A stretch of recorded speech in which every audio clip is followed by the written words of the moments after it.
2 weeks before their rescheduled wedding, everything changed. Sarah arrived at the hospital for what had become their weekly lunch date to find Marcus pacing in the parking lot, his face pale and his hands shaking. "What's wrong?" she asked, immediately alarmed. "It's my father," Marcus said, his voice barely controlled. "He had another episode last night. More serious this time. The doctors think he doesn't have much time left." Sarah's heart broke for him. Over the past 2 months, she had watched Marcus pour his love into every visit with his father, treasuring each moment of recognition, each shared memory. The thought of losing that connection was devastating. "What can I do?" she asked, taking his hands in hers. "Come with me to see him? I know it's a lot to ask, but I don't want to face this alone, and you're the only person who understands." They drove to Sunset Manor in heavy silence. When they arrived, they found Henry propped up in bed, looking frail but alert. His eyes lit up when he saw them. "Marcus," and Sarah. His voice was weak but warm. "I was hoping you'd come today." "How are you feeling, Dad?" Marcus asked, settling into the chair beside the bed. "Like I'm getting ready for a long journey," Henry said with a slight smile. "But I'm glad you're both here. There are things I need to say." Sarah started to leave to give them privacy, but Henry stopped her. "No, dear, please stay. You're part of this family now, whether Eleanor likes it or not." For the next hour, Henry shared stories about Marcus's childhood, his own love story with Eleanor before success changed her, and his hopes for his son's future. "Marcus," Henry said, his breathing becoming more labored, "I need you to promise me something. Anything." "Dad, don't marry Sarah unless you love her. And don't let your mother or anyone else pressure you into a life that isn't yours to live." Marcus's eyes filled with tears. "Dad, I know you think this arrangement will make things easier, but easy isn't always right. Your mother and I, we had love once, real love. Don't settle for less than that." Henry turned to Sarah with effort. "And you, sweet girl, don't marry him unless you love him too. You both deserve better than a business arrangement dressed up as a wedding." Sarah felt tears streaming down her face. This wise, kind man was giving them permission to follow their hearts, even if it meant disappointing everyone else. "Promise me," Henry insisted, looking at both of them. "I promise," Sarah whispered. "I promise too, Dad," Marcus said, his voice breaking. Henry smiled and closed his eyes. "Good, now I can rest easy." 3 days later, Henry Chen passed away peacefully in his sleep. The funeral was a study in contrasts. Mrs. Chen organized a formal, expensive service that focused on Henry's business achievements and social standing, but Marcus insisted on adding elements that honored who his father really was. Readings about compassion and service, music from the old songs Henry loved, and time for people to share personal memories.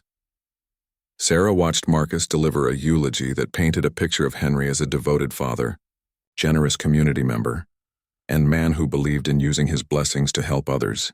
She also watched Mrs. Chen's face grow increasingly tight with disapproval as Marcus spoke about values that had nothing to do with wealth or status. After the funeral, the reality of their situation hit them both. The wedding was now just 1 week away. The venue was booked, the flowers ordered, the dress altered. More importantly, both their families were counting on this marriage to solve their financial problems. That evening, Sarah and Marcus met at their usual cafe, both emotionally drained and facing an impossible decision. "What do we do now?" Sarah asked quietly. Marcus stared into his coffee for a long time before answering.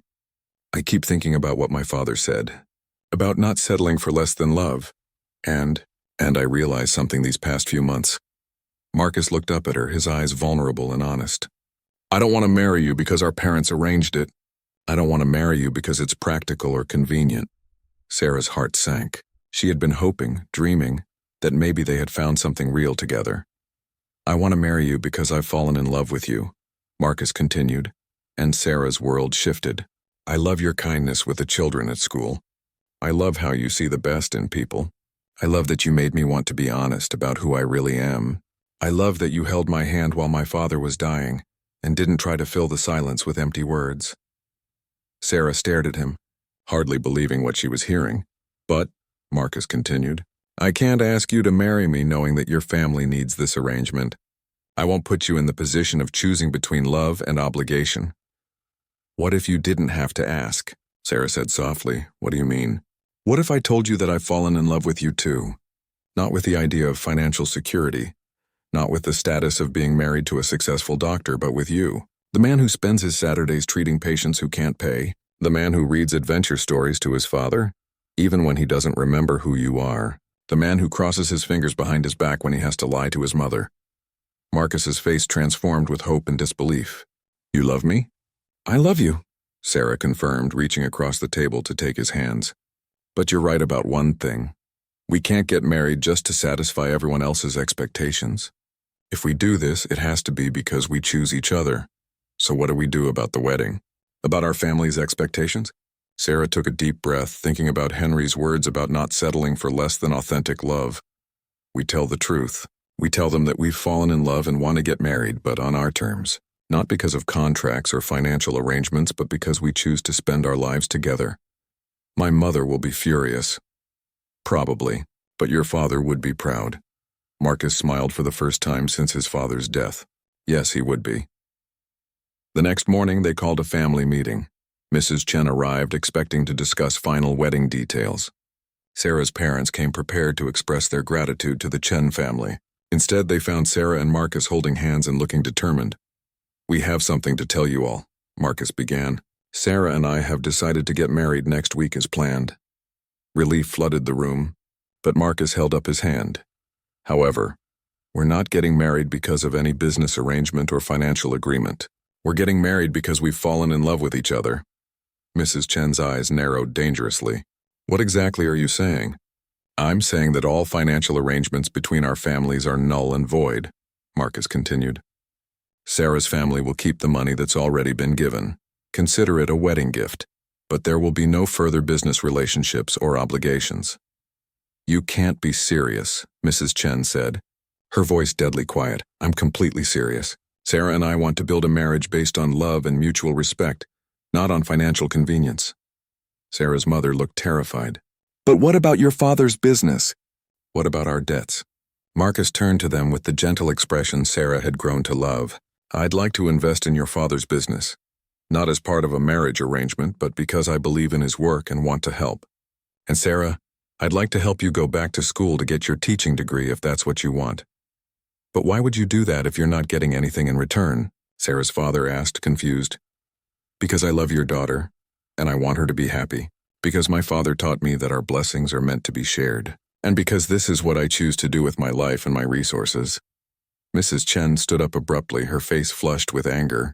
This is ridiculous. You're throwing away everything I've worked to build for some romantic nonsense. No, Mother, Marcus said calmly.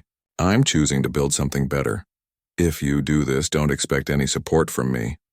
Marcus looked sad but resolute. I'm sorry you feel that way. You'll always be my mother, and I hope someday you'll understand that I'm trying to honor the man Dad raised me to be. Mrs. Chen stormed out, leaving the rest of them in stunned silence. A week later, Sarah walked down the aisle in the beautiful dress she had once seen as a costume for someone else's life. But now it felt like exactly what it was supposed to be, the dress she wore to marry the man she loved. The ceremony was smaller than originally planned, since many of Mrs. Chen's society friends had declined to attend after she made her disapproval known. But it was filled with the people who mattered, Sarah's family and friends, Marcus's colleagues from the hospital and the free clinic, children from Sarah's school, and residents from Henry's care facility who had come to think of Marcus as family. As they exchanged vows they had written themselves, promising to support each other's dreams and to use their partnership to make the world a little better, Sarah caught sight of Henry's photo on the front table. Surrounded by flowers, she could almost hear his voice saying, "Now that's how it's done." 6 months later, Sarah was student teaching at the elementary school where she had volunteered, working toward her degree with Marcus's support and encouragement. Marcus had left his prestigious practice to open a clinic that served both paying and non-paying patients. Following his father's example of using success to lift others up, Mrs. Chen had eventually softened, particularly after she met her first grandchild, a little girl with her father's gentle eyes and her mother. Marcus spent the next 2 days making phone calls and using his connections to track down information about Sarah's car. His friend at the DMV came through, providing him with an address in one of the city's rougher neighborhoods. As he drove through the area, Marcus noticed the cracked sidewalks, boarded-up windows, and the general air of neglect that seemed to hang over everything. The address led him to a rundown apartment building with peeling paint and broken steps. Marcus parked his Mercedes and immediately felt out of place in his expensive suit. He climbed the creaky stairs to the 3rd floor, following the apartment numbers until he found the one he was looking for. He raised his hand to knock, then hesitated. What was he going to say? How do you approach someone who clearly doesn't want to see you? Before he could change his mind, he heard voices from inside the apartment. One was Sarah's voice, but there was another voice too, a child's voice. "Mommy, I'm still hungry," the small voice said. "I know, baby. Mommy will find us something to eat soon," Sarah's voice replied, sounding tired and strained. Marcus felt his heart sink. Sarah had a child. The realization hit him like a punch to the gut. Not only had she left him, but she had moved on, had a family, and was now struggling to feed her child. The anger he had been carrying for 7 years suddenly mixed with something else, a deep sadness for what could have been. He knocked gently on the door. The voices inside immediately went quiet. After a long moment, he heard footsteps approaching the door. "Who is it?" Sarah's voice called out, cautious and fearful. "It's Marcus, Sarah. We need to talk." There was a long silence.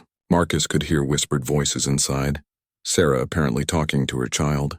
Finally, the door opened just a crack, held in place by a security chain. Sarah's face appeared in the small opening, and Marcus could see she had been crying.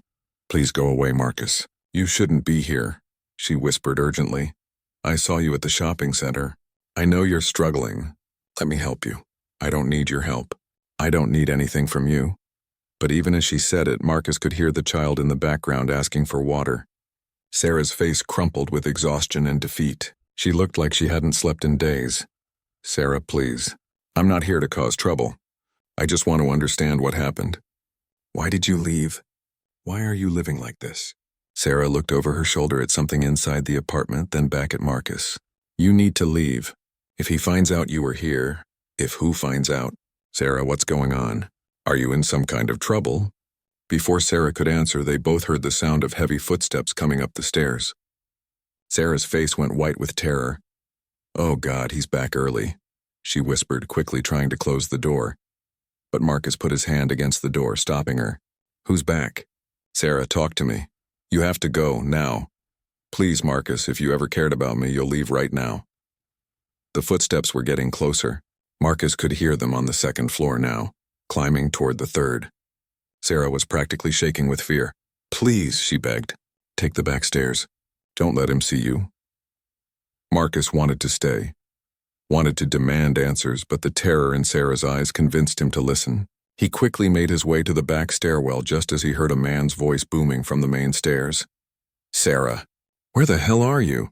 Marcus hid in the back stairwell but positioned himself where he could still see down the hallway. A large man appeared at the top of the stairs, dressed in dirty work clothes and reeking of alcohol even from a distance. He had tattoos covering his arms and a mean look in his eyes that made Marcus's skin crawl.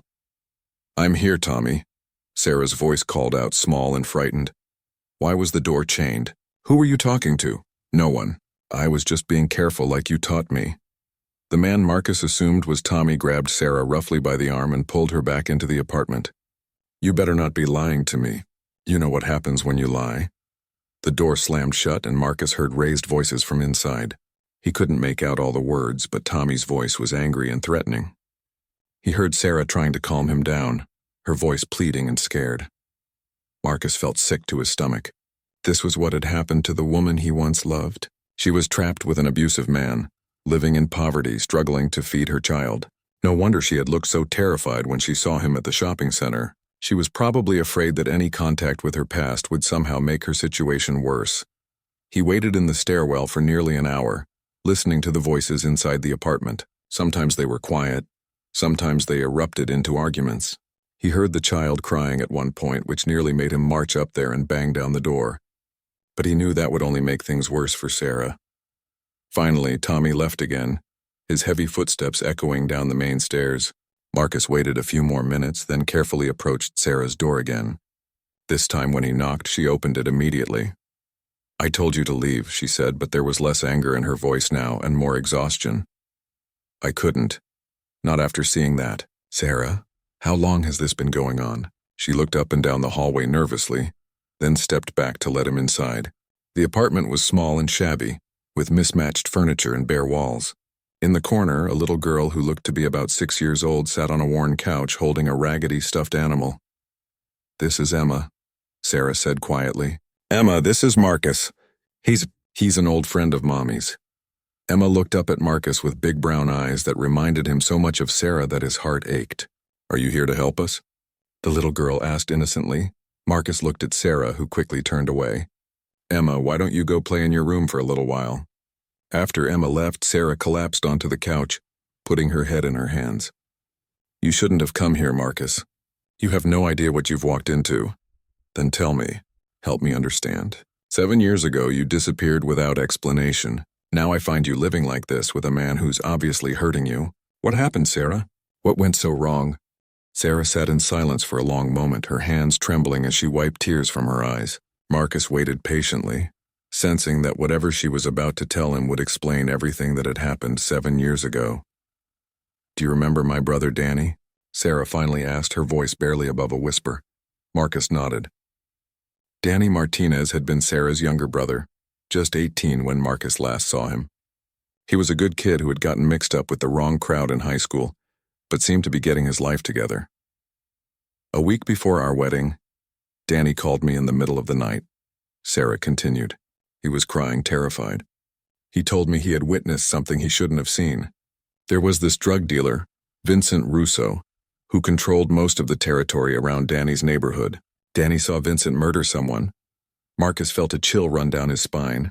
He had heard the name Vincent Russo before. The man was connected to organized crime and had a reputation for extreme violence. Danny was walking home from work late one night when he saw Vincent and his men beating someone in an alley.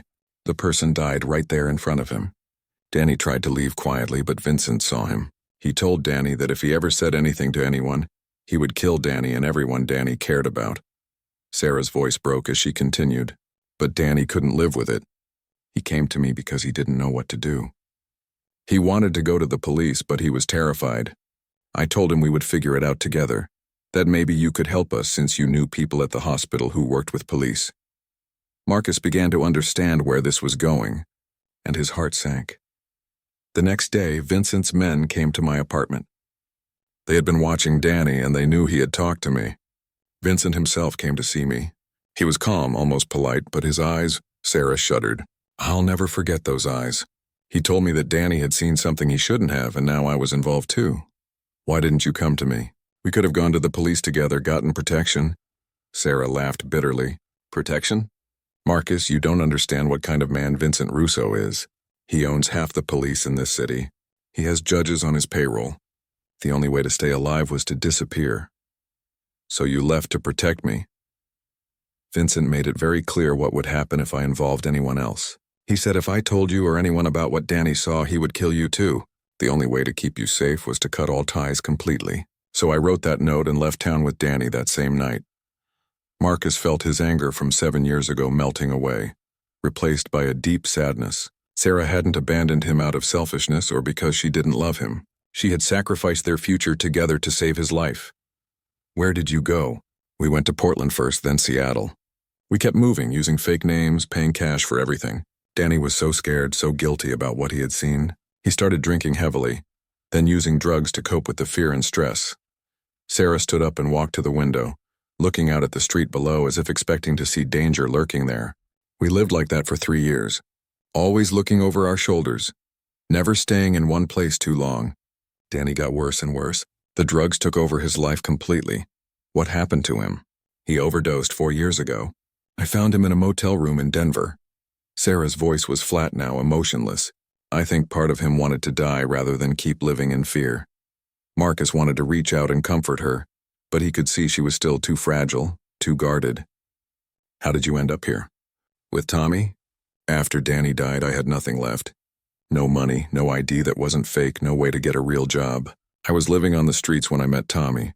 He seemed nice at first, offered me a place to stay, said he would take care of me. But he didn't. Tommy has his own problems. He drinks too much, has a violent temper, and he's involved with some dangerous people himself. But by the time I realized what kind of man he really was, I was pregnant with Emma. Marcus's mind was reeling. Emma is Tommy's daughter? Sarah nodded. Tommy doesn't know about my past, about Vincent Russo or any of it. He thinks my name is Susan Miller and that I'm from a small town in Oregon. I've been living as Susan for so long that sometimes I almost forget I was ever Sarah Martinez. But why are you still with him? Why don't you leave? With what money? I have no legal identity as Sarah Martinez anymore. All my identification is fake. I can't get a real job, can't rent an apartment, can't even open a bank account. And Tommy, he's made it clear that if I try to leave, he'll hurt Emma. The pieces were starting to fall into place for Marcus. Sarah had been trapped in an impossible situation for 7 years, first by a dangerous criminal, and now by an abusive man who controlled every aspect of her life. That's why you were going through the garbage, Marcus said. You're trying to find food for Emma. Tommy spends most of his money on alcohol and gambling. Sometimes there's nothing left for food. I do what I have to do to keep Emma fed. Marcus looked around the shabby apartment again, seeing it with new eyes. This wasn't just poverty. This was a prison. Sarah was trapped here just as surely as if there were bars on the windows. What about Vincent Russo? Is he still a threat? Sarah's face went pale again. I don't know. I hope he's forgotten about us by now, but men like that don't usually forget. That's why I was so scared when I saw you at the shopping center. If Vincent is still watching for any sign of me, and if he sees me with you, he'll know you're alive and figure out where you are. And then he'll kill all of us. You, me, Emma, maybe even Tommy, just for being connected to me. Marcus sat back in his chair, overwhelmed by everything Sarah had told him. The woman he had loved had spent 7 years living in hell to protect him, and now she was trapped in a different kind of hell with no way out. But there had to be something he could do to help her. He was wealthy now, successful, with connections throughout the city. Sarah, we can figure this out. I can help you and Emma start over somewhere safe. But Sarah was already shaking her head. You don't understand, Marcus. There is no safe. Vincent Russo has a long memory and a longer reach, and even if we could somehow deal with him, Tommy will never let me take Emma and leave. He's already threatened to hurt her if I try. From down the hall, they heard the sound of heavy footsteps on the stairs again. Sarah's face immediately filled with panic. He's back. You have to go, now. But Marcus didn't move. After 7 years of not knowing, after finally understanding the truth, he wasn't ready to walk away and leave Sarah trapped in this nightmare. Marcus could hear Tommy's footsteps getting closer, but instead of heading for the back stairs, he moved toward the front door. I'm not running away this time, Sarah. Are you insane? If he sees you here, he'll hurt Emma to get back at me. Please, Marcus, just go. But it was too late. The front door burst open and Tommy stumbled in, reeking of alcohol and cigarettes. His bloodshot eyes immediately fixed on Marcus and his face twisted with rage. Who the hell is this? Tommy demanded, swaying slightly as he pointed at Marcus. Sarah quickly stepped between them. Tommy, this is Dr. Chen. He's here about Emma. She's been having some health problems at school, and they sent a doctor to check on her. Marcus was impressed by how quickly Sarah came up with a believable lie, but Tommy didn't look convinced. He was bigger than Marcus, with thick arms covered in tattoos and scars that suggested he was no stranger to violence. Health problems? What kind of health problems? Nobody told me anything about this. The school tried to reach you, but your phone was disconnected again. Sarah said calmly.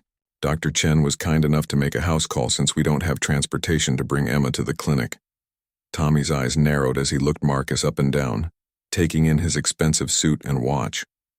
Doctors don't make house calls to places like this, especially not doctors who dress like they shop on Fifth Avenue. Marcus decided to play along with Sarah's story. I volunteer with a program that provides medical care to underserved communities. Emma's teacher was concerned about some symptoms she's been showing, so I came to evaluate her. What symptoms? Tommy moved closer and Marcus could smell the alcohol on his breath. Emma's fine. There's nothing wrong with her. She's been falling asleep in class and having trouble concentrating. Her teacher also noticed she seems unusually hungry and tired. These can be signs of malnutrition or other health issues. Tommy's face flushed red with anger. Are you saying I don't take care of my kid? I'm not making any accusations. I'm just here to make sure Emma is healthy. But Tommy was already working himself into a rage. He grabbed Sarah by the arm and jerked her toward him. You called some fancy doctor because you think I'm not providing for my family? Tommy, please, it's not like that. Sarah said, trying to keep her voice calm even though Marcus could see the fear in her eyes. Where is Emma anyway? Tommy looked around the small apartment. Emma, get out here. Emma appeared in the doorway of her room, clutching her stuffed animal tighter. When she saw Tommy's angry face, she shrank back against the wall. Come here. Emma, this doctor wants to check you out. Make sure your mommy is taking good care of you. Emma looked between her mother and Tommy, clearly scared and confused. Sarah gently took her daughter's hand and led her to the couch. It's okay, baby. Dr. Chen is just going to ask you a few questions. Marcus knelt down to Emma's level, trying to project calm despite the tension in the room. Hi, Emma. Can you tell me how you've been feeling lately? Have you been tired at school? Emma nodded. Sometimes I fall asleep during story time, and my tummy hurts when I'm hungry. When was the last time you had something to eat? Emma looked at her mother uncertainly. Yesterday. Mommy found some good food behind the restaurant. Tommy's face went from red to purple. You've been taking her dumpster diving? Tommy, we've talked about this. Sometimes when money is tight, I have to find other ways to feed her. I give you money. You give me $20 a week, and most of the time you drink it before I see it.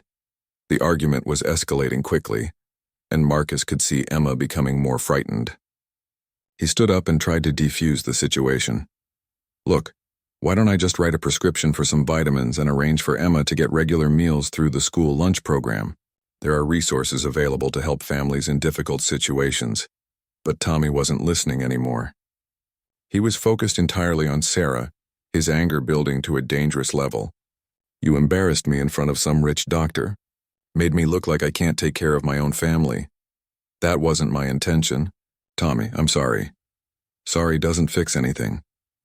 Tommy raised his hand as if to strike Sarah. Marcus stepped forward immediately. Hey, that's enough. There's no need for violence here. Tommy spun around to face Marcus, his fists clenched. Who asked you, rich boy? This is my house, my family, and none of your business. Actually, threatening a woman and child in front of a mandated reporter makes it very much my business. Marcus said firmly. As a doctor, I'm required by law to report any signs of domestic violence or child abuse. The words hung in the air like a threat. Tommy's eyes darted between Marcus and Sarah, and Marcus could see him calculating his options. Finally, Tommy laughed, but it was a cold, humorless sound. You think you're real smart, don't you, Doc? Coming into my home, judging how I live, threatening to call the cops on me? I'm not threatening anything. I'm just doing my job. Your job? Tommy moved closer, invading Marcus's personal space. Your job is to fix rich people in fancy hospitals. What are you really doing here, Doc? What's your real interest in my girlfriend? Marcus felt a chill. Tommy might be drunk and violent, but he wasn't stupid. He was starting to see through their story. Sarah must have sensed the danger too, because she quickly intervened. Tommy, you're scaring Emma. Why don't you go cool off for a while? Dr. Chen was just leaving anyway, but Tommy wasn't ready to let it go. He grabbed Sarah's wrist and twisted it, making her gasp in pain. I don't like being lied to, Susan, and I really don't like strange men coming into my home. Emma started crying, which made Tommy even angrier. Shut that kid up. That was enough for Marcus. Medical training or not, he wasn't going to stand by and watch a grown man terrorize a woman and child. He stepped forward and grabbed Tommy's arm, forcing him to release Sarah's wrist. Let go of her. Now. Tommy yanked his arm away and swung at Marcus, but his coordination was impaired by alcohol. Marcus ducked the punch and backed away, but Tommy was between him and the door. Tommy, stop, Sarah pleaded. Emma is watching. But Tommy was past reasoning. He grabbed a beer bottle from the counter and smashed it against the wall, creating a jagged weapon. Nobody comes into my house and disrespects me. Nobody. Marcus realized the situation was about to become very dangerous, very quickly. He needed to get Sarah and Emma out of there, but Tommy was blocking the only exit. And even if they could escape, where would they go? Sarah had no money, no car, and nowhere safe to take Emma. As Tommy advanced with the broken bottle, Marcus understood that everything was about to change. There would be no walking away from this, no pretending he hadn't found Sarah. One way or another, this confrontation was going to force them all to face the consequences of choices made 7 years ago. Marcus kept his eyes on the broken bottle in Tommy's hand while slowly reaching for his phone. Tommy, you don't want to do this. Think about Emma. Think about what this will do to her. Don't tell me what to think about, Tommy shouted, waving the jagged glass dangerously close to Marcus's face. You rich doctors think you can come into our world and fix everything with your money and your fancy education. Sarah moved protectively in front of Emma, who was now crying harder. Tommy, please, Dr. Chen was just trying to help. If you hurt him, the police will come. They'll take Emma away from both of us. For a moment, Tommy hesitated. The mention of losing Emma seemed to penetrate his alcohol-fueled rage. But then his eyes narrowed again as he looked at Marcus. There's something else going on here. I can smell it. Nobody makes house calls to places like this unless they have a personal reason. Tommy's gaze shifted to Sarah.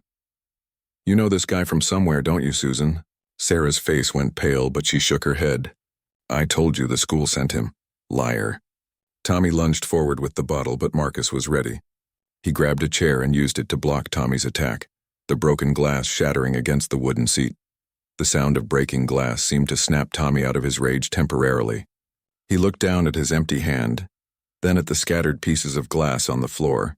For a moment, the apartment was completely silent except for Emma's quiet sobbing. Then Tommy's phone rang. He pulled it out of his pocket and looked at the screen. Marcus saw his face change, the anger replaced by something that looked almost like fear.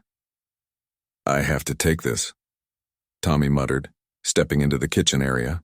He answered the phone in a low voice, but Marcus could still hear parts of the conversation. Yeah, I got your message. No, I haven't seen anyone. I told you if she was in the city I would know about it. Okay, I'll keep my eyes open. Marcus felt Sarah tense beside him. She had heard the conversation too, and something about it had terrified her even more than Tommy's violence. When Tommy hung up the phone, he was looking at Sarah with new suspicion. That was interesting. Seems like someone's been asking around about a woman who disappeared 7 years ago. Woman named Sarah Martinez. You wouldn't know anything about that, would you, Susan? Sarah's legs seemed to give out and she sank onto the couch beside Emma. Marcus felt his blood turn to ice. Somehow Vincent Russo had found them. I don't know what you're talking about, Sarah whispered, but her voice was shaking. Tommy laughed, but it was a cruel sound. Oh, I think you do. See, the man on the phone was very specific. He's looking for a woman about your age who used to live here in the city. Had a brother named Danny Martinez who witnessed something he shouldn't have. Marcus watched as all the color drained from Sarah's face. Tommy was connected to Vincent Russo's organization. The realization hit Marcus like a physical blow. Sarah hadn't escaped her past by disappearing. She had, unknowingly, ended up with someone who was part of the same criminal network that had destroyed her life. The man on the phone is offering a lot of money for information about this Sarah Martinez. Tommy continued, enjoying the fear he was causing. Says she might have changed her name, might be living under a false identity. Very interesting, don't you think, Susan? Emma looked up at her mother with confusion. Mommy, who is Sarah Martinez? Sarah pulled her daughter closer, her whole body trembling. No one, baby. It's no one. But Tommy was just getting started. You know what else is interesting? This doctor shows up out of nowhere asking about your health, your living situation, almost like he was looking for someone specific. Tommy's eyes moved between Marcus and Sarah, and Marcus could see him putting the pieces together. How much is she worth to you, Doc? Because she's about to be worth a lot of money to me. Marcus knew they were out of time. If Tommy called Vincent Russo back and confirmed Sarah's identity, she and Emma would be dead within hours. Marcus himself would probably follow shortly after. He had to act now. Sarah, take Emma and go to the bedroom. Lock the door. I'm not going anywhere, Sarah said firmly. I've been running and hiding for 7 years. I'm tired of being afraid. This isn't the time to be brave, Sarah. Think about Emma. But before anyone could move, they heard footsteps in the hallway outside the apartment.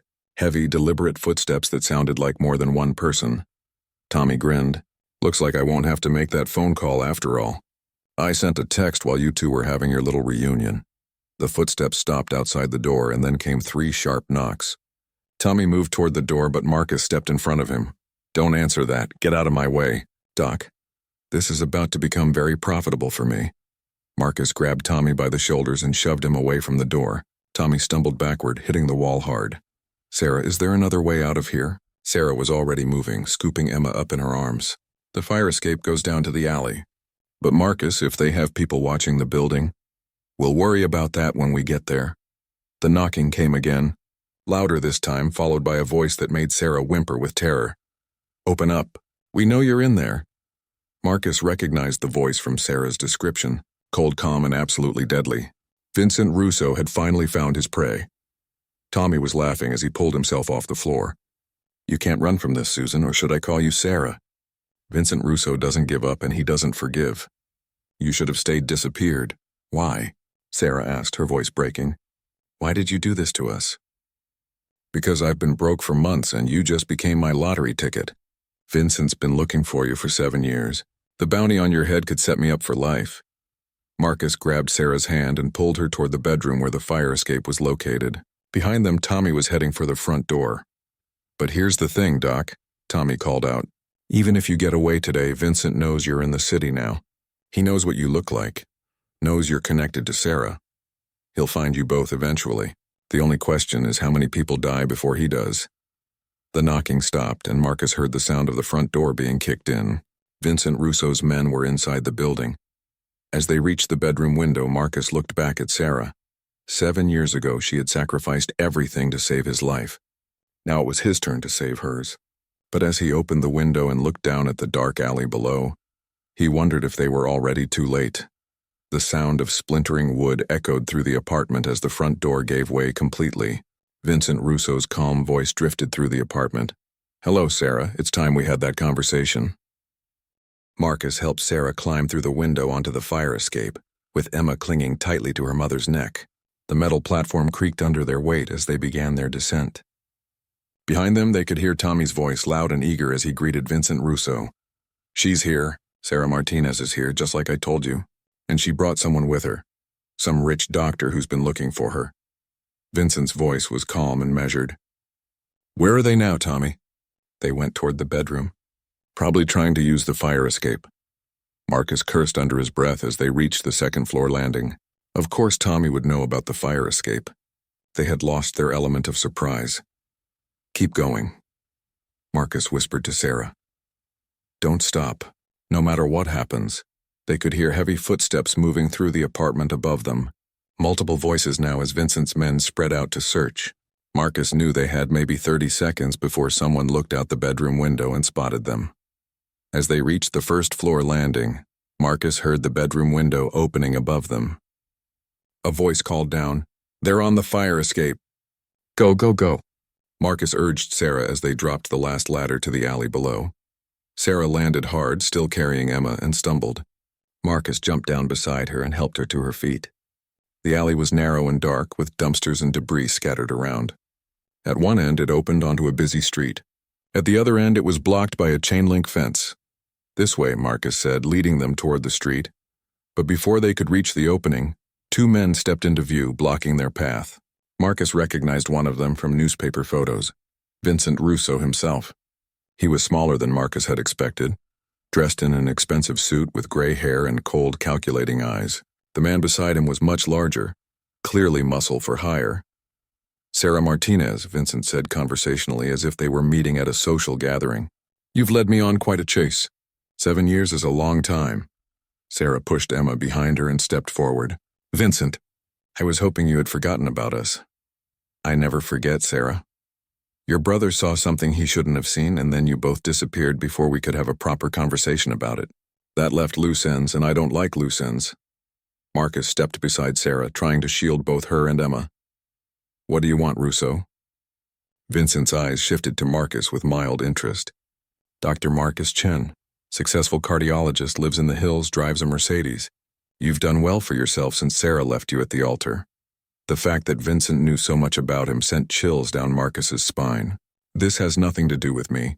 I'm not part of whatever happened 7 years ago. But you are now, Vincent said simply.